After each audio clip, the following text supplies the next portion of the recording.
He didn't come here to make headlines. He came to earn a degree. But when Malik Dawson walked through the gates of Calder Heights University, he didn't know he was stepping into a battlefield dressed like a campus. They saw a scholarship student, an outsider, a glitch in their legacy. What they didn't see was the quiet resilience beneath his calm, the years of discipline, of silence sharpened into strategy.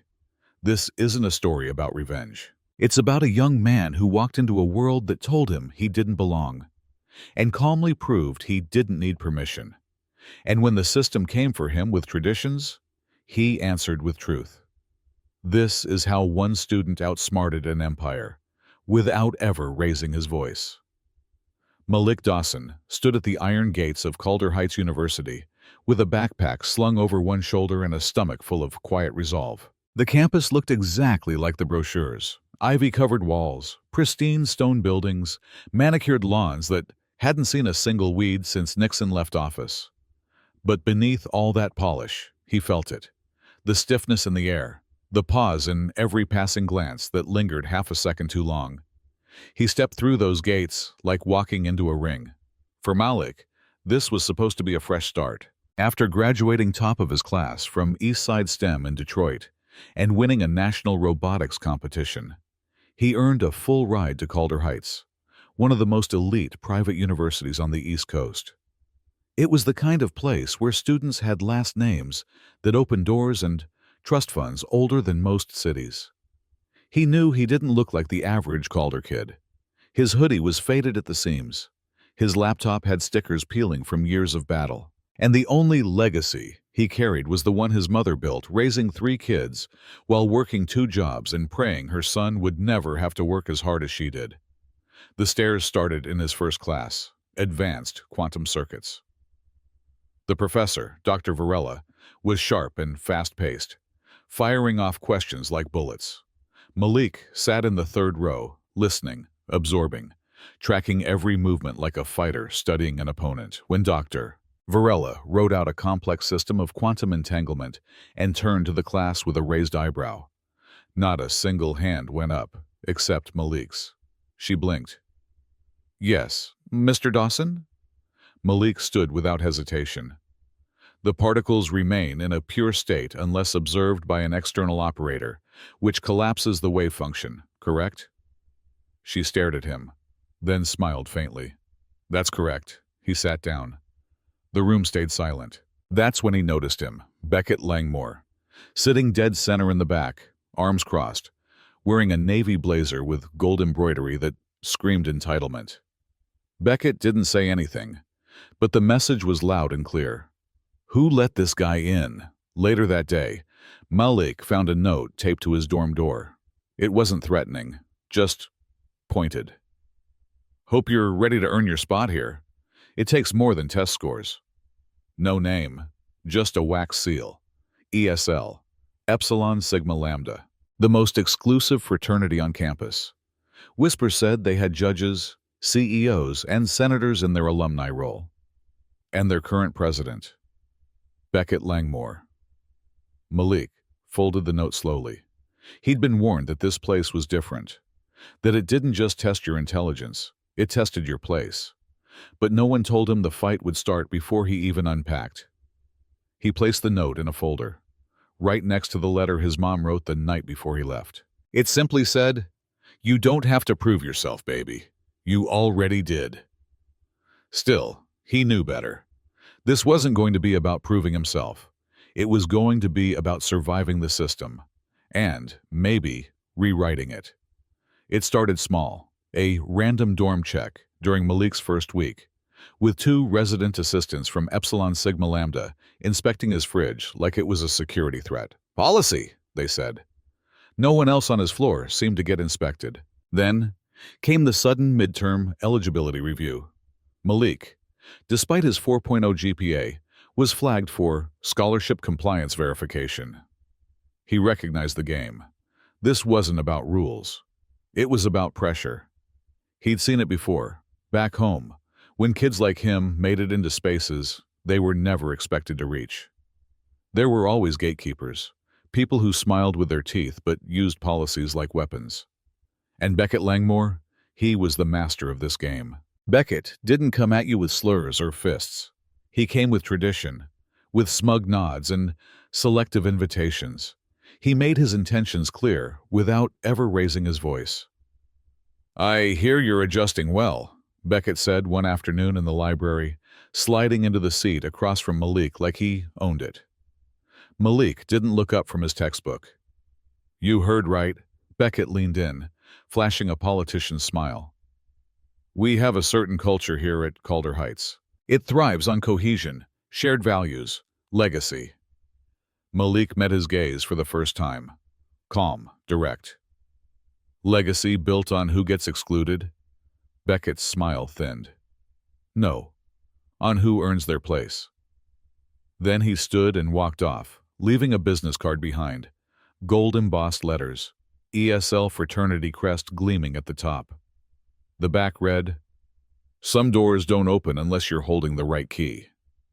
By week 3, Malik's course notes had mysteriously vanished from the shared server. His lab partner was suddenly reassigned. Professor Varela, sharp as she was, seemed unaware of what was happening beneath the surface. And yet, Malik didn't flinch. He adapted.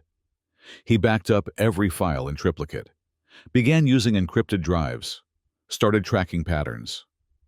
When the RAs showed up unannounced again, he noted their names, timestamps, and even their wording. Every passive-aggressive note left on his door, photographed, dated, cataloged. He wasn't just playing defense anymore. He was studying them like he studied code, watching how they moved, who they protected, and where they slipped up. And then came the official invitation, a sealed envelope in his campus mailbox. Inside was a letter of cordial invitation to the candidates forum, hosted at the ESL mansion. It looked like a mixer, but Malik could read between the lines. This was initiation, or humiliation. He paused, considered tossing it, then carefully slid it into his folder, the one labeled documentation. If Beckett thought Malik came to Calder Heights to belong, he was wrong. Malik came here to build. And sometimes, to build something new, you had to dismantle what was rotten, brick by brick. Malik didn't go to the ESL event alone. He didn't go to be accepted. He went to confirm what he already suspected. Calder Heights didn't just have a racism problem. It had an institutional one, the kind that wore blazers, quoted bylaws, and smiled in press releases. The Candidates Forum was held at the ESL mansion, a grotesque 3-story relic with marble columns and old portraits of founders who probably wouldn't have let Malik through the front gate a century ago. The night was polished, string quartet, waiters in tuxedos, speeches about legacy and Calder's core values. But beneath it all, he could feel the rot. "Malik Dawson," Beckett greeted him with mock warmth, flanked by 2 frat brothers in matching navy. "Didn't think you'd show. You clean up well." Malik didn't flinch. "I came for the keynote on merit-based excellence. Big fan." A few nervous chuckles from the crowd. Beckett's smile stiffened. But he recovered, like all good politicians do. The moment Malik had anticipated came after the speeches. A subtle pull aside, a private chat in the study with a few selected members. They handed him a manila folder. Inside, a full paper on quantum encryption, flawless, ready to submit. "No need to exhaust yourself," one of them said smoothly. "We take care of our own here." Malik looked at the paper, then at their faces. Calmly, he slid the folder back across the table. "I already submitted mine." Their smiles faltered. "Suit yourself," Beckett said, cool and sharp. "Just don't say we didn't offer to help." That was all Malik needed. He left without another word.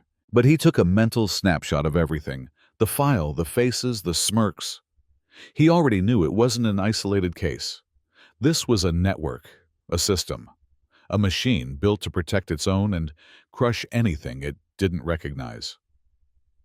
The next morning, Malik walked into the campus IT Help Center, not for tech support, but for Naomi Reyes.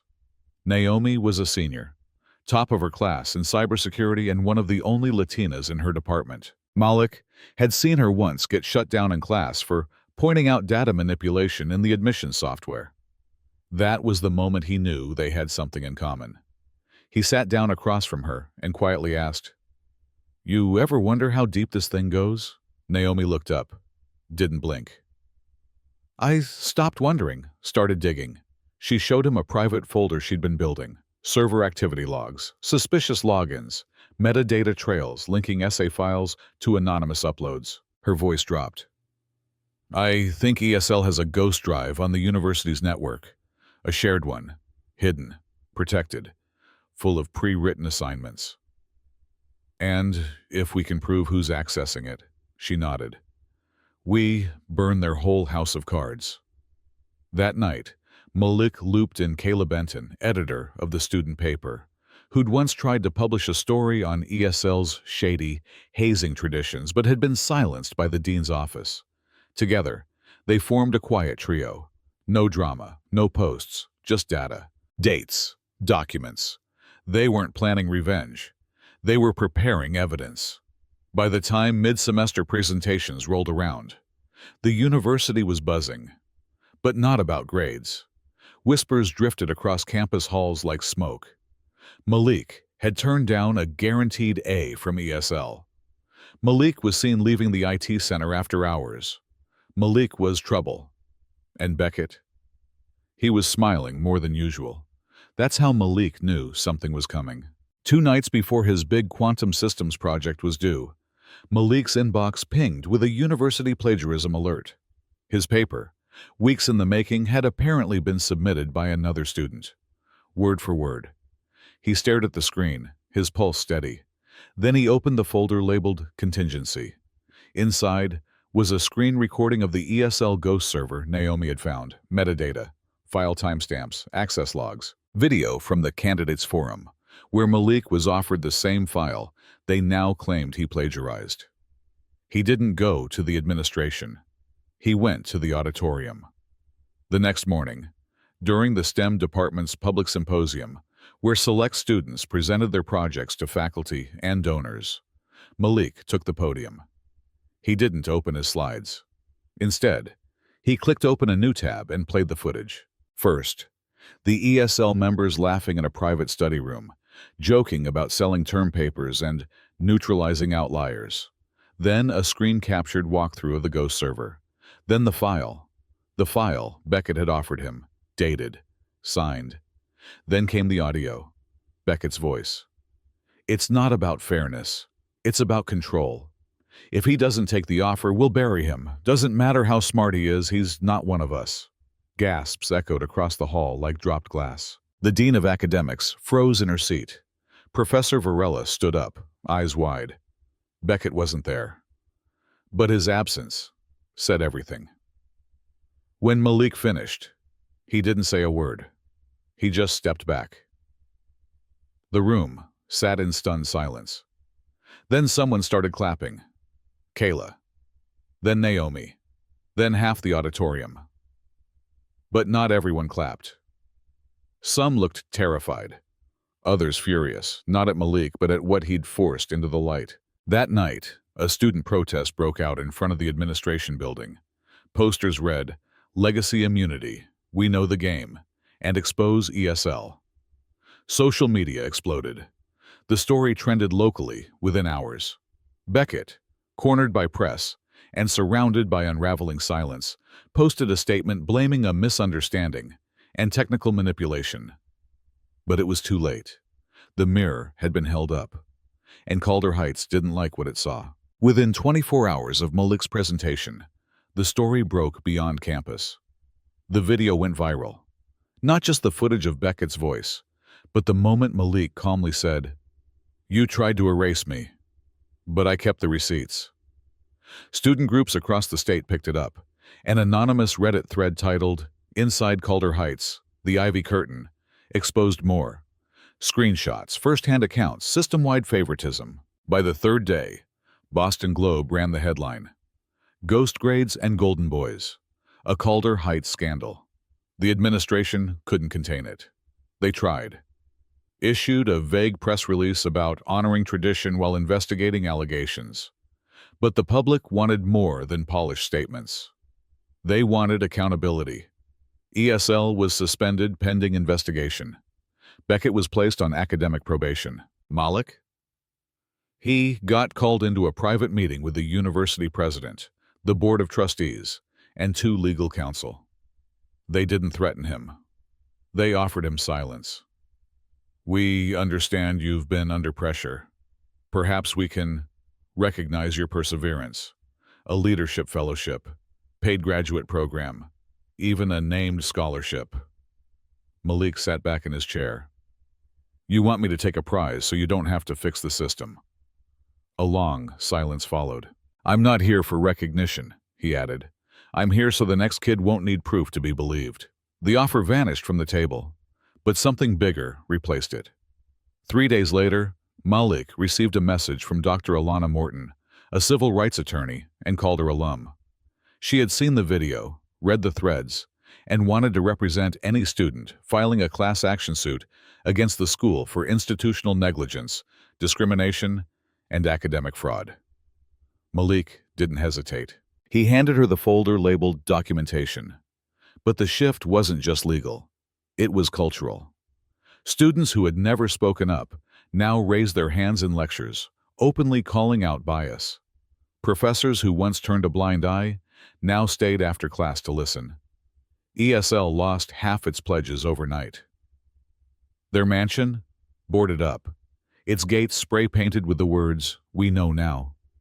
Naomi and Kayla, once sidelined, were now student leaders. They started a campus-wide data integrity initiative, ensuring that future coursework couldn't be funneled through hidden servers. The university was forced to adopt an academic transparency policy, public audits, anonymous reporting channels, and a ban on internal grading networks. Malik didn't stand at the center of it all. He stood just outside it, quietly, watching, choosing where to speak and when to let others rise. Because that was the plan all along. Not to burn Calder Heights down, but to make it see itself, clearly, painfully, and without excuse. And once it did, it couldn't go back. The snow had just started to fall when Malik walked past the Calder Heights quad. The stone buildings looked the same, but the silence felt different now, lighter. Not the kind of silence born from fear, but the kind that follows after truth is finally spoken aloud. It had been 4 weeks since the scandal broke. The university was still reeling, still trying to spin control, still clinging to reputations built on names chiseled into marble walls. But the students? They were changing. You could feel it in the cafeteria. Tables that used to divide by race or background now shared jokes, notes, ideas. In class, professors who once rushed past accusations now paused, listened.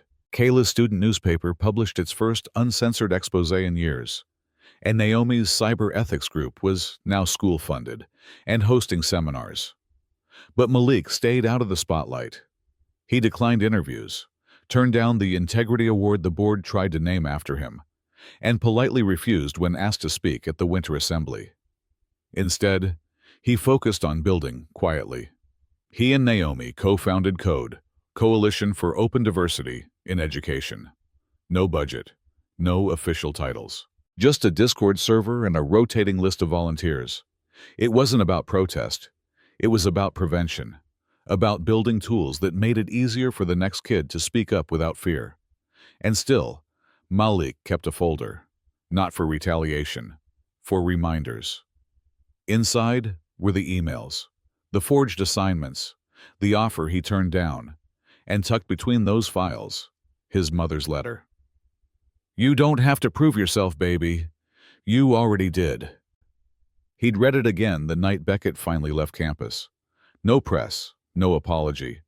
Just a black SUV idling in the snow, and a young man with hollow eyes stepping inside. He and Malik locked eyes through the window. No rage, no triumph. Just 2 people who finally saw each other clearly.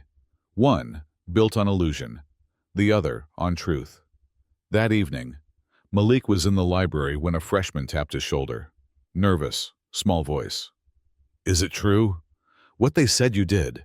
Malik turned, smiled gently. Which part? That you stood up and didn't let them break you. He paused, then nodded. Yeah, but I didn't stand alone. He gestured toward the tables. Naomi, tutoring first years. Kayla, editing an article. A group of international students laughing over ramen cups. That's the real win. They're not afraid anymore. The freshman sat beside him. No more questions, just presence. And that, Malik thought, was the point. Not to be remembered, but to make remembering unnecessary. Because if the system changed, truly changed, then no one would need a Malik to fight next time. They'd already know how.